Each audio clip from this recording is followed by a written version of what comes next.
Marisa sent me this picture that she took in an enclosure of a bird that she wanted to know how to get rid of the fence. And that happens a lot when you're at a zoo or an enclosure. You have to shoot through wires. And the best way to shoot is to focus on the animal inside and blur out those fence lines. And you can do that. I usually have a lens hood on my camera and I put that up against the fence. I try and shoot through as much as possible. And if you use an aperture that's a little bit wider, as long as it's not too wide, because you still want to get the animal in focus front to back, but it does help to blur it out. It still leaves some lines. So I'm going to show you how to get rid of it really quickly in Camera Raw and in Lightroom. So I'm showing you in Camera Raw, you do exactly the same thing in Lightroom. And the benefit is once you've cut this out in Photoshop, you're only needing to get rid of the lines on the animal itself. The first thing that you want to do is get the bird looking how you want it overall. So I'm going to bring the exposure down a bit. And I'm going to use the dehaze slider. Now this, I don't want to pull it up too much.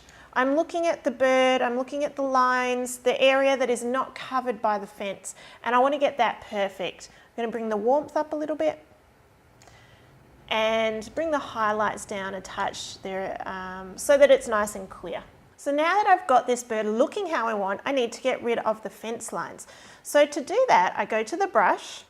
With the brush, I want my circle to be about the size of the fence line with just a slight feather around the edge, not too much. So you can adjust the feathering down below. You can make the feathering larger or smaller. So we just want a bit of feathering so it blends off on the edges. Now what we're going to do here also is we'll adjust this top section first, these two rows, and then the final one, which needs a little bit more work, we'll do that separately. So the first thing that you want to adjust is the dehaze on the brush here. So to start with, just make sure all your sliders are back to 0. You can double click them to get them back to 0 so that it doesn't do anything weird that you're not wanting it to do.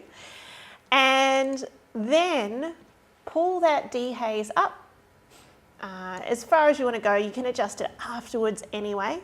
Run your brush over that section. See how it magically gets rid of those fence lines? It does a pretty good job. If you need to adjust this further, you can slide it up, slide it down, so you can see the difference that it's making just in those areas where the fence is.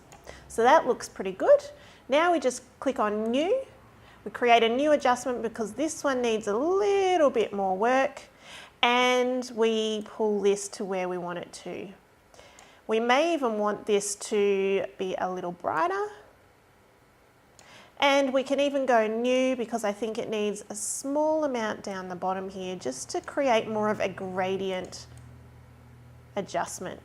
Once you've done that, one of the benefits of working in Photoshop and Camera Raw is you can open this as a smart object in Photoshop.